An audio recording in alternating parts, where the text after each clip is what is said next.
So in the Snowplow Console, you'll see an Applications tab on the left, and we'll open up the User and Marketing Analytics data application. So we'll head on over to the Acquisition tab, and here we can see an overview of the key marketing metrics. So how many new users do we have over the last 30 days, and how many of those were existing? What were our most popular pages? Which of our channels were doing the best in terms of all sessions or new users, and where are these users coming from? So a quick overview of how your web performance and your mobile performance is doing. And from here, you can dive deeper into the data. So you might want to look at, where are our new users coming from? Specifically, what are our most popular channels and what is the engagement rate per channel? You can dive deeper into engagement. So looking at how many daily active users, weekly active users, and monthly active users you have. What events are you collecting? Which are the most popular events? If you have conversion events you could set up, you can also see, where users are converting, and then which are your most popular pages. So you might want to use this to, identify which of your blog content is doing well, so you can invest more in that type of content. And this is all powered by our standard out-of-the-box web and mobile tracking and our standard data models. So diving a bit more into retention, we can look at how likely users are to stick with us after 1 or a couple of days. Technology helps you to understand what devices users are using to browse your site or app. So the most popular operating systems or browsers, device categories, even screen resolutions, if you want to debug, why certain channels or campaigns might be underperforming. And then the same data in a kind of timeline view here. And finally, you can dig a bit more deeply into your user information. So you can see which countries visitors are coming from, and you can dive down into the region, the city, and the language as well. The last point to note is that you can download the data directly, and you can also download the SQL queries if you wanted to recreate that in a BI tool.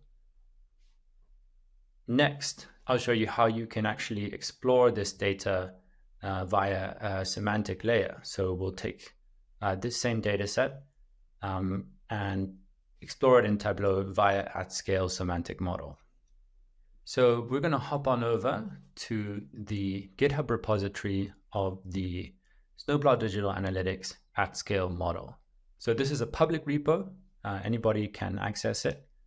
And we've built it to make it easier to do self-service analytics beyond what the data application provides. So when you look at the repo, you can see the various code artifacts. You can see the tables. And we're going to go ahead and copy the repo link and add a new Git repo in the AtScale Design Center. Give it a name like Snowplow, copy the URL, and save that. And now when we switch over to the repo browser, we can see that semantic model. We can look at the UI, or we can view it in text form. Ultimately, it's all semantic markup language or YAML under the hood. And I just want to call out that this is all backed by Git, so you get all the benefits of CI/CD, version control, code reviews, etc. And you can expect any of the artifacts there. So now I'm going to go ahead and deploy the model. This will make it available to query. So when we go to the catalog, we'll be able to see it different ways to connect to the data. In this case, I'm going to choose Tableau. So I'll download the Tableau file, and this is going to open up Tableau Desktop. So we're going to go ahead and download the Tableau file, and this is going to open Tableau Desktop. So I'm going to put my credentials in, the username and password, and this will help connect me to the data source.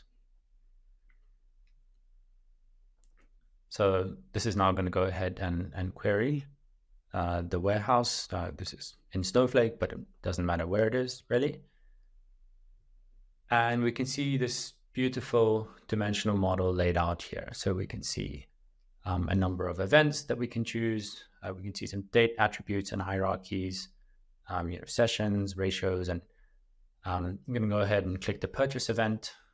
So without knowing anything about how the data was collected or modeled, as a non-technical end user, I can use this point and click interface to slice and dice this however I want. So let's go ahead and pick another attribute here. Let's take geography, and we'll break this data down by country. We can also drill down into region and city. We can choose to view it as a horizontal bar chart if we'd like to, and say we wanted to understand, where are these users coming from? We can add another dimension on top of that, like channel. I'll go ahead and move this to the outer level grouping here, and we can even look at it as a tree map. So now you can see page search is doing quite well in Australia. So next, I'm going to show you how you can also visualize this data in a different tool. So we're going to also recreate that analysis in Excel. So in get data, I'm going to choose an analysis server, copy that URL from AtScale. I'll use my existing Windows authentication to connect.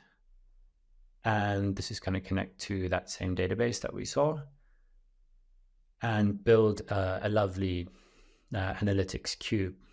Just want to emphasize that this is all running on live data. It's pulling directly from the warehouse. And so we can go ahead and select that same data set, so purchase events, and break it down by a geography dimension, except now it's in Excel because maybe members of our team prefer to analyze this in the tool that they're familiar with.